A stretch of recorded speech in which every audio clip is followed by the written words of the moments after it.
उधना स्थित श्री माधव गौशाला में 27 जुलाई 2025 को सुबह 8 बजे से शाम 5 बजे तक महारक्तदान शिविर का आयोजन किया गया है।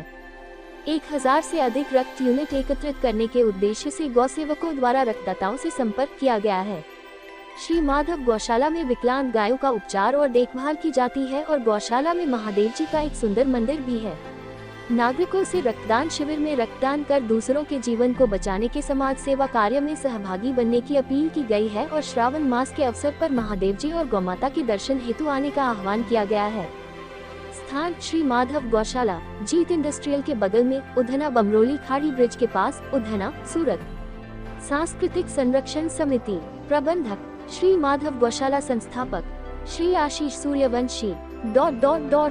ताज़ा खबर देखने के लिए देखते रहे स्टार न्यूज नेटवर्क। जय हिंद, जय भारत।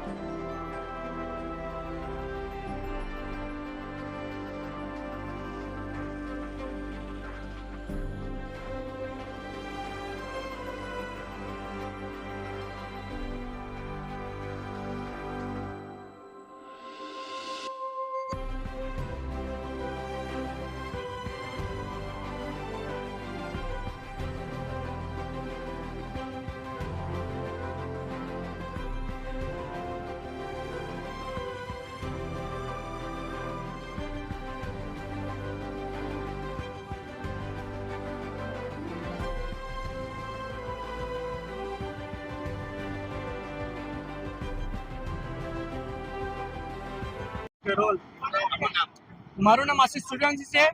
આજ રોજ ઉધના ખાતે આવેલ શ્રી માધવ ગૌશાળા, જ્યાં નિરાધાર, દિવ્યાંગ અને બીમાર ગૌઓની સેવા થાય છે, તેવી ગૌશાળામાં મહારક્તદાન શિબિરનું આયોજન કરવામાં આવ્યું હતું।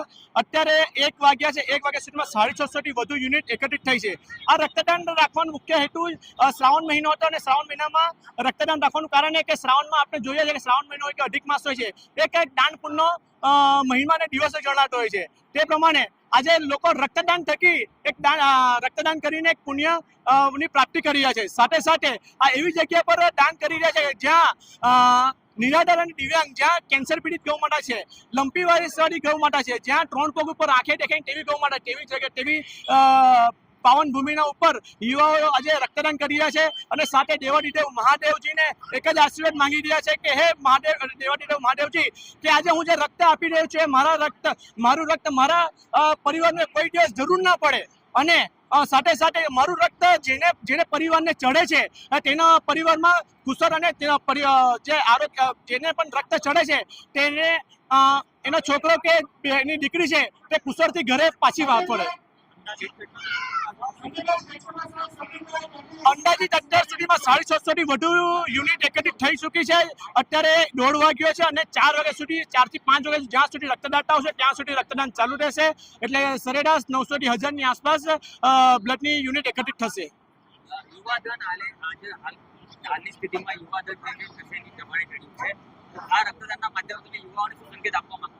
હા, આપની વાત સાચી છે કે જે પ્રમાણે યુવાધન આજે ડ્રગ્સના નશા ઉપર ચડ્યું છે, પણ આજે અમે તમામ યુવાઓ પાસે એક સંકલ્પ પણ લેવડાવ્યો છે કે આપણે ડ્રગ્સના રવાડે ચડીએ નહીં, કારણ કે જે પ્રમાણે ઉડતા પંજાબની વાત આપણે જોતા આવ્યા છે, પણ સુરતમાં આવું હાલ ન થાય એના માટે અમે દરેક યુવાઓને આ સંકલ્પ લેવડાવીએ બ્લડ કેમ્પ થકી, અને યુવાઓએ સંકલ્પ પણ લઈ રહ્યા છે।